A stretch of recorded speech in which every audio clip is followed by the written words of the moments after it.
C'est des malades. Ils ont descendu Vinicius tout au long de la soirée d'hier. Avant même de rentrer dans ces histoires-là, on continue à nous dire que Rodrigo est prêt à rester au Real Madrid et qu'il est très motivé à se battre pour récupérer sa place. Tout ça, c'est bien beau, sauf que quand il s'agit de le faire jouer, il n'y a plus personne. Je pense qu'il se passe quelque chose là-bas qu'on ne sait pas. Parce que se priver de Rodrigo alors qu'il mérite amplement d'être titulaire dans ce Real Madrid, là, franchement, je comprends pas. Et concernant Kylian Mbappé, les amis, stats effrayantes. Depuis qu'il a rejoint le Real Madrid en 35 matchs joués en Liga, le gars, il a remporté 13 fois le trophée d'homme du match. Je pense qu'on se rend pas compte à quel point c'est énorme. Depuis son arrivée, on savait que c'était une question de temps pour qu'il s'impose comme étant le boss du Real Madrid. Aujourd'hui, c'est le cas. Carrément que ce soit Rodrigo ou Vinicius, tout le monde lui lèche les bottes maintenant. Ça envoie des stories d'amitié à tout va. Il y en a un qui écrit mon primo, mon cousin. Il y a l'autre aussi hier. Regardez ce qu'il a publié. C'est lui le patron maintenant. Et avant de terminer avec Vinicius, les amis, je tiens à vous informer que Xabi Alonso pourrait utiliser Trent Alexander-Arnold comme milieu, notamment en raison du besoin de créativité de l'équipe. On a bien vu lors du match précédent que la créativité nous manquait. Maintenant, moi, ma seule question est si lui il vient au milieu, qui va sauter? Valverde, Tchouaméni? Parce qu'au poste de latéral, on peut toujours mettre Carvajal, mais qui saute? On termine avec notre cher Vinicius, les amis. Comme vous pouvez le voir ici, la déception grandit en Espagne concernant les performances de Vinicius,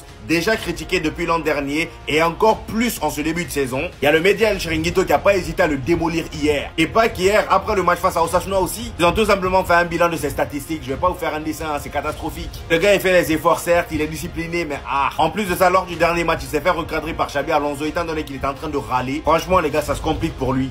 Rodrigo nous prend pour ses lopsa. Voilà, vous avez entendu? Ça fait depuis le début que je vous le dis. Comment ça, Rodrigo va rester au Real Madrid? Il est très motivé. Et puis c'est un dernier comédien. Hein. Il est bon, c'est vrai, ça je dois le souligner. Il est bon en dehors du terrain. Finalement, les Barcelonais avaient raison.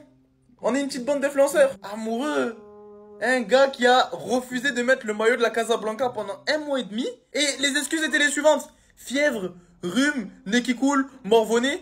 1 mois et demi. Parce qu'on ne voulait pas l'augmenter. Amoureux. Amoureux de l'argent. Et puis c'est quelle statistique d'augmentation? C'est quelle statistique d'amoureux ça? Là carrément il nous a trompé. C'est un adultère. De plus, c'est quel amoureux qui a refusé de jouer le dernier Classico parce qu'il se sent pas bien dans l'ombre de Bellingham, de Mbappé, c'est pas lui la rosta.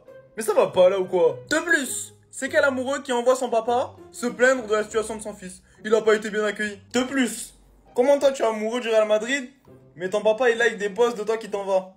T'as testé Liverpool, ils t'ont barré. Le club rival, ils t'ont barré. Fake Manchester aussi, ils t'ont barré. PSG aussi, ils t'ont barré. Mais quand même Tottenham, ce club de losers, il te barre. Pose-toi les bonnes questions à un moment donné, stop. C'est trop facile, hein. Quand tu vois que les grands écrans 360 du Bernabeu te filment, tu vois, hein, tu vois très bien. Tu commences à faire des images qui font pitié. Tu t'es entretenu avec Papiniere, tu lui as demandé d'être titulaire sur le couloir gauche. Maintenant, on t'a dit, Vini, il est supérieur à toi. Mais assis-toi. Prends maintenant, tu fais l'amoureux, tu veux rester, et ensuite tu viens pleurer devant les écrans. Mais t'es fou, quoi. Quel est qu'amoureux? Amoureux de la binouse, ouais.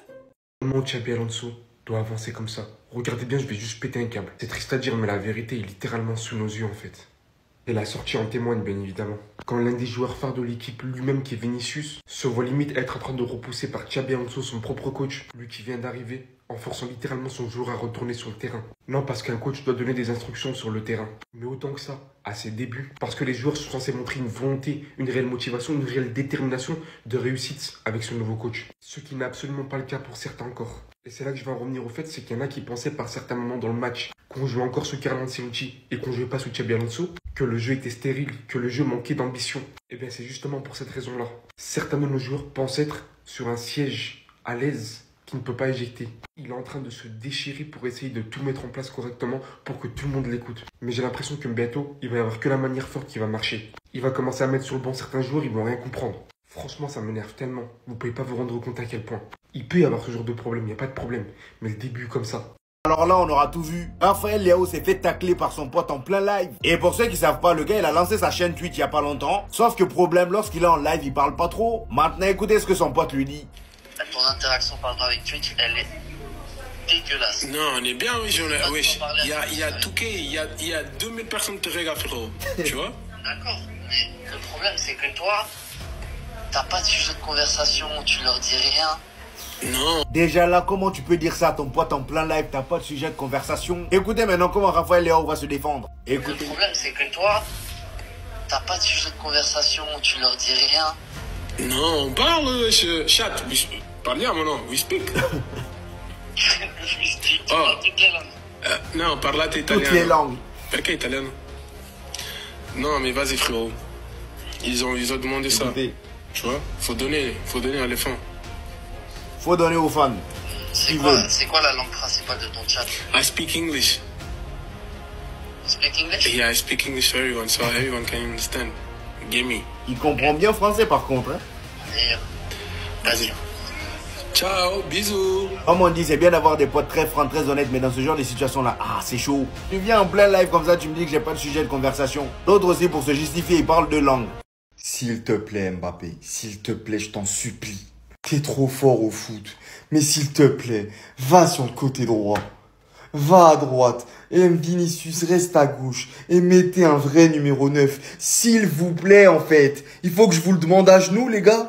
Parce que oui, on voit tes qualités. Mais tes qualités, elles sont sur un mec de côté. S'il vous plaît, vous pouvez comprendre. S'il vous plaît, comprenez, voyez le match. Regardez le match, même en replay s'il faut. Mbappé, il a de la qualité. Mbappé, il est pas nul au football. Mbappé, c'est l'un des meilleurs joueurs au monde à son poste, qui est sur un côté. Alors s'il vous plaît, je vais finir en dépression si vous faites pas ça. Je peux pas regarder les matchs du Real toute l'année comme ça. Je vous jure, je peux pas, les gars, je vais craquer en fait. S'il vous plaît, va à droite.